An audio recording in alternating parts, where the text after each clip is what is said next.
आपको बता दिए थे कि संख्या में अंक 0 1 2 3 4 5 6 7 8 और 9 इन्हीं 10 अंकों के सहायता से संख्या का निर्माण होता है। ठीक है। उसके बाद आपको संख्या को विभाजित किए थे। एक और हम लोग विभाजित को ही देख लेते हैं पहले। देखिए, संख्या जो होता है 2 प्रकार के होता है। ठीक है।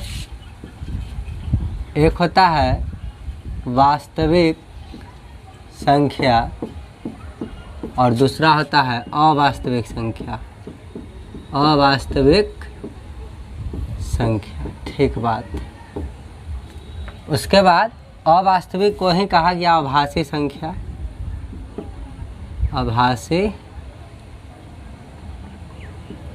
आभासी संख्या, ठीक है। चलिए, उसके बाद वास्तविक संख्या भी हमने बांटा था सभी परिमेय, है ना, एवं अपरिमेय संख्या को क्या कहते हैं? वास्तविक संख्या कहते हैं, अपरिमेय संख्या। फिर परिमेय संख्या का हमने बांटा था इस तरीक़ा से कि जितना पूर्णांक है दुनिया में, पूर्णांक संख्या, और जितना भिन्न संख्या है वो सब के सब क्या है? परिमेय संख्या है। ठीक है, अच्छा बात। भिन्न वाली संख्या। फिर भिन्न को भी हमने 2 पार्ट में डिवाइड कर दिया था। एक था साधारण भिन्न, साधारण भिन्न संख्या, ठीक है, भिन्न भिन्न। चलिए, एक था दशमलव भिन्न, दशमलव भिन्न, ठीक है। उसके बाद हमने पूर्णांक संख्या को भी विभाजित किया था 3 कैटेगरी। जितना संसार में ऋणात्मक संख्या है, कैसा संख्या? ऋणात्मक संख्या। उसके बाद एगो 0 मिड पॉइंट रहता है, जानवे करते हैं, इसको शून्य कहते हैं। और जितना धनात्मक वाली संख्या, धनात्मक, धनात्मक संख्या, तो सभी के सभी क्या कहलाते हैं? पूर्णांक संख्या कहलाते हैं। थोड़ा सा हम संख्या रेखा पर अगर समझना चाहेंगे तो यहाँ पे अगर 0 होगा तो यहाँ पे माइनस है, यहाँ पे गलती लिख दी, सॉरी।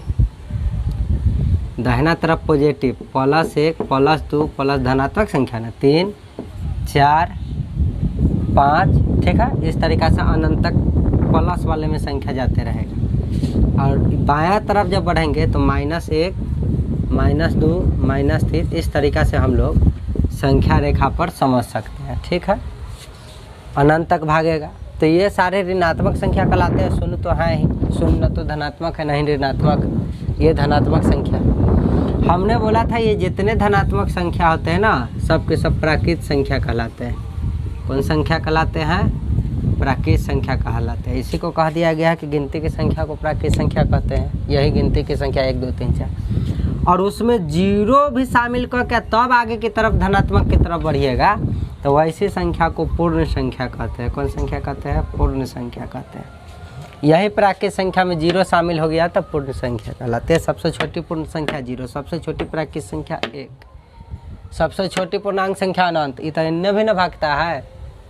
अरे इससे छोटा ई, इससे छोटा ई, इससे छोटा ई, इससे भी छोटा ई, इससे भी छोटा ई, इससे भी छोटा ई, छोटा होते चला जाएगा ना इधर। तो इसमें छोटा है बताना मुश्किल है पूर्णांक संख्या में, अब बड़ा है बताना मुश्किल है। लेकिन प्राकृत संख्या में बड़ा 1 है, अब छोटा 1 है, बड़ा अनंत। ठीक है। और पूर्ण संख्या में छोटा तो बताना संभव है 0, लेकिन बड़ा नहीं बता सकते, अनंत तक भागते रहता ना धनात्मक में। ठीक बात। इस तरीक़ा से हम लोग देख रहे हैं। अब भी देखिए, अब साधारण भिन्न भी कई प्रकार के हो जाते हैं, है ना। सम भिन्न, विषम भिन्न होता है कि ना, तुल्य बराबर भिन्न, इस संयुक्त भिन्न, ये सब भिन्न होते हैं कई अलग अलग प्रकार के। उसी तरीक़ा से प्राकृत संख्या भी कई प्रकार के बढ़ जाते हैं। प्राकृत संख्या में भी कोई होता है सम संख्या, विषम संख्या, भाज्य संख्या, भाज्य संख्या।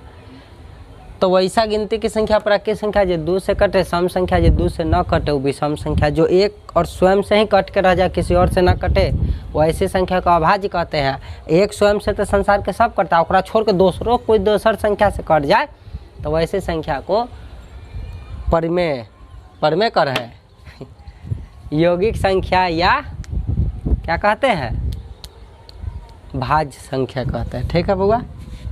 तो इस तरीका से प्राकृत संख्या भी 4 प्रकार के, सम विषम भाज्य भाज्य। चलिए, तो ये सब आपको हमने जानकारी दे रखा था एग्जाम्पल के साथ पहले वीडियो में। अभी हमने संख्या को बांटने का काम किया था।